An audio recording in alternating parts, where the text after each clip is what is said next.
Assalamualaikum warahmatullahi wabarakatuh. Alhamdulillahirrabbilalamin. Hari ini semoga semuanya sedang dalam keadaan sehat walafiat sehingga dapat melaksanakan ibadah puasa Arafah. Pada kondisi normal, seharusnya hari ini para jamaah haji sedang berada di Padang Arafah untuk menyempurnakan rangkaian rukun haji. Namun, karena dunia saat ini sedang menghadapi pandemi corona, maka ibadah haji dibatasi pelaksanaannya. Semoga tahun depan pelaksanaan ibadah haji sudah kembali berjalan dengan normal.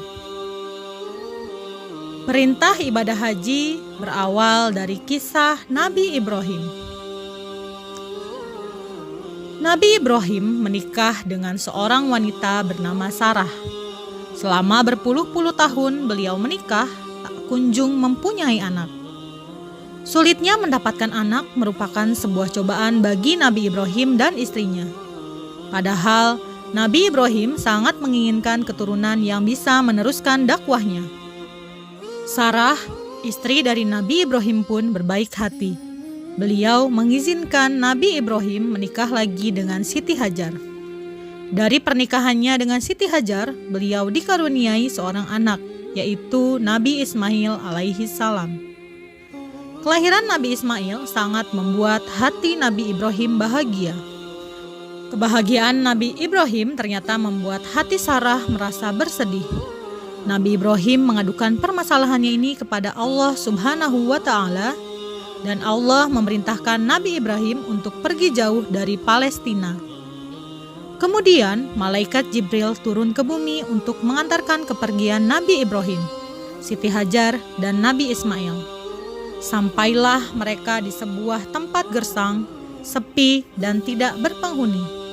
Nabi Ibrahim mendirikan sebuah tenda untuk berlindung anak dan istrinya. Tak lama kemudian, Nabi Ibrahim diperintahkan untuk kembali ke Palestina. Ketika ditinggal oleh Nabi Ibrahim, tiba-tiba Nabi Ismail menangis keras karena kehausan. Siti Hajar pun mencari-cari sumber air di antara Bukit Safa dan Marwa. Ia berlari-lari di antara kedua bukit itu selama 7 kali. Peristiwa inilah yang menjadi awal mula ritual sa'i. Ketika Siti Hajar kembali, ia pun terheran karena Nabi Ismail berhenti menangis. Ketika itu pula ia melihat air mengalir dari bawah kaki Nabi Ismail. Siti Hajar penasaran, kemudian menggali pasir. Ketika sedang menggali, ada air yang memancar. Ternyata disitulah terdapat sumber air Zam-Zam yang masih ada hingga saat ini. Beberapa tahun kemudian, dikala Nabi Ibrahim dan Siti Hajar sudah berkecukupan, Nabi Ibrahim mendapat wahyu dari Allah untuk menyembelih anaknya. Di satu sisi, Nabi Ibrahim harus menjalani perintah Allah. Namun di sisi lain, beliau merasa sedih karena artinya beliau harus kehilangan anak yang sangat dicintainya. Kemudian, Nabi Ibrahim menyampaikan perintah Allah itu kepada Nabi Ismail dan Siti Hajar. Dengan lapang hati, Ismail dengan rela dikorbankan jika memang itu adalah perintah dari Allah Subhanahu wa Ta'ala. Tibalah saatnya Nabi Ibrahim disembelih. Banyak sekali setan yang mengganggu proses penyembelihan tersebut. Dengan sigapnya, Nabi Ibrahim melempar batu ke arah setan yang menggoda proses tersebut. Dalam proses ritual ibadah haji, inilah yang menjadi asal mula prosesi melempar jumroh. Dan saat Nabi Ibrahim ingin menyembelih leher Nabi Ismail, Allah kemudian memberi wahyu dan memberikan seekor domba sebagai pengganti Nabi Ismail. Ini yang menjadi awal mula Hari Raya Idul Adha. Setelah Nabi Ismail beranjak dewasa, Allah memerintahkan Nabi Ibrahim dan Ismail untuk membangun Ka'bah. Ka'bah dibangun hingga ketinggian 7 hasta. Malaikat Jibril pun turut andil dengan menunjukkan posisi peletakan batu Hajar Aswad. Setelah Ka'bah sudah terbangun, Nabi Ibrahim dan Nabi Ismail melakukan ibadah haji. Di tanggal 8 Zulhijjah, malaikat Jibril kembali turun ke bumi dan menyampaikan pesan untuk menyebarkan air Zam-Zam ke beberapa tempat di sekitar Ka'bah, seperti Mina dan Arafah. Hari ini disebut dengan Hari Tarwiyah atau Hari Pendistribusian Air. Setelah melakukan haji dan mendistribusikan air Zam-Zam, Nabi Ibrahim berdoa kepada Allah Subhanahu wa Ta'ala, sebagaimana doa yang tercantum dalam surat Al-Baqarah ayat 126, yang artinya, dan ingatlah ketika Ibrahim berdoa, "Ya Tuhanku, jadikanlah negeri Mekah ini negeri yang aman dan berilah rezeki berupa buah-buahan kepada penduduknya, yaitu di antara mereka yang beriman kepada Allah dan hari kemudian." Dia Allah berfirman, "Dan kepada orang kafir akan aku beri kesenangan sementara, kemudian akan aku paksa dia ke dalam azab neraka, dan itulah seburuk-buruk tempat kembali." Secara bahasa, haji artinya pergi menuju tempat yang diagungkan. Sedangkan secara istilah, haji berarti sengaja mengunjungi Ka'bah di kota Mekah untuk melaksanakan ibadah haji dengan syarat tertentu. Kewajiban melaksanakan ibadah haji terdapat dalam surat Ali Imran ayat 97. A'udzu billahi minasyaitonir rajim. Bismillahirrahmanirrahim. Walillahi 'alan nasi hajjul baiti man istata'a ilaihi sabila wa man kafara fa innallaha ghaniyyun 'anil 'alamin. Artinya, dan di antara kewajiban manusia terhadap Allah adalah melaksanakan ibadah haji ke Baitullah, yaitu bagi orang-orang yang mampu mengadakan perjalanan ke sana. Barang siapa mengingkari kewajiban haji, maka ketahuilah bahwa Allah Maha Kaya, tidak memerlukan sesuatu dari seluruh alam. Hukum melaksanakan haji adalah wajib, namun dalam keadaan tertentu dapat berubah menjadi sunnah, makruh, bahkan haram. Ada 5 syarat wajib haji yang harus dipenuhi oleh jamaah haji. Yang pertama, Islam. Yang kedua, akil atau tidak wajib bagi yang gila.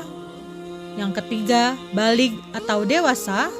Yang keempat, merdeka. Dan yang terakhir, istitoah atau mampu. Rukun haji ada 6. Yang pertama, ihram, yaitu pernyataan mulai mengerjakan ibadah haji dengan memakai pakaian ihram disertai niat haji. Sunnah saat berihram adalah mandi sunnah ihram, memotong kuku, mencukur rambut, memakai wangi-wangian, memakai baju putih yang tidak dijahit, sholat sunnah ihram, serta memperbanyak talbiyah. Labbaik Allahumma labbaik, labbaik la syarika laka labbaik, innal hamda wan ni'mata laka wal mulk la syarika lak. Yang berikutnya, wukuf, yaitu hadir dan berdiam diri di padang Arafah. Waktunya mulai dari tergelincir matahari 9 Zulhijjah sampai terbit fajar tanggal 10 Zulhijjah. Orang yang sedang melaksanakan ibadah haji wajib berada di padang Arafah pada waktu tersebut. Yang berikutnya, tawaf, yaitu berkeliling Ka'bah sebanyak 7 kali. Sa'i, yaitu berlari-lari kecil antara Bukit Safa dan Bukit Marwah sebanyak 7 kali. Tahallul atau bercukur, yaitu menggunting rambut sedikitnya 3 helai. Yang terakhir, harus tertib atau mengurutkan rukun dalam arti antara rukun yang satu dengan yang lainnya mesti dikerjakan secara berurutan. Adapun wajib haji atau rangkaian kegiatan yang harus dilakukan dalam ibadah haji sebagai pelengkap rukun haji, dan jika salah satu wajib haji ini ditinggalkan, maka hajinya tetap sah, namun harus membayar denda atau dam. Yang termasuk wajib haji adalah ihram dari miqat atau dari batas-batas tempat dan waktu tertentu, Mabit atau bermalam di Muzdalifah, waktunya setelah tengah malam pada tanggal 10 Zulhijjah. Melempar jumroh Aqobah pada tanggal 10 Zulhijjah dan melontar 3 jumroh, Ula, Wusto, dan Aqobah pada hari Tasyrik, yaitu tanggal 11, 12, dan 13 Zulhijjah. Mabit atau bermalam di Mina selama 2 atau 3 malam pada hari Tasyrik, yaitu tanggal 11, 12, dan 13 Zulhijjah. Tawaf wada atau tawaf perpisahan sewaktu akan meninggalkan kota Mekah, serta menjauhkan diri dari yang haram atau yang dilarang karena ihram. Amalan sunnah yang dapat dilakukan selama ibadah haji adalah mandi ketika hendak ihram, membaca talbiyah, serta tawaf kudum untuk yang berhaji ifrad atau qiron.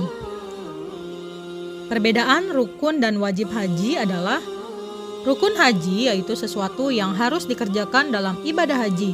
Bila tertinggal, tidak sah hajinya dan tidak dapat diganti dengan dam atau denda.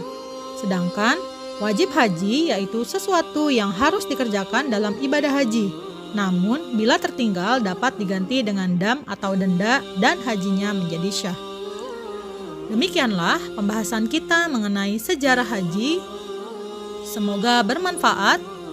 Buria ucapkan selamat Hari Raya Idul Adha. Semoga kita dapat meneladani sifat-sifat dari Nabi Ismail dan Nabi Ibrahim. Wabillahi taufiq wal hidayah. Wassalamualaikum warahmatullahi wabarakatuh.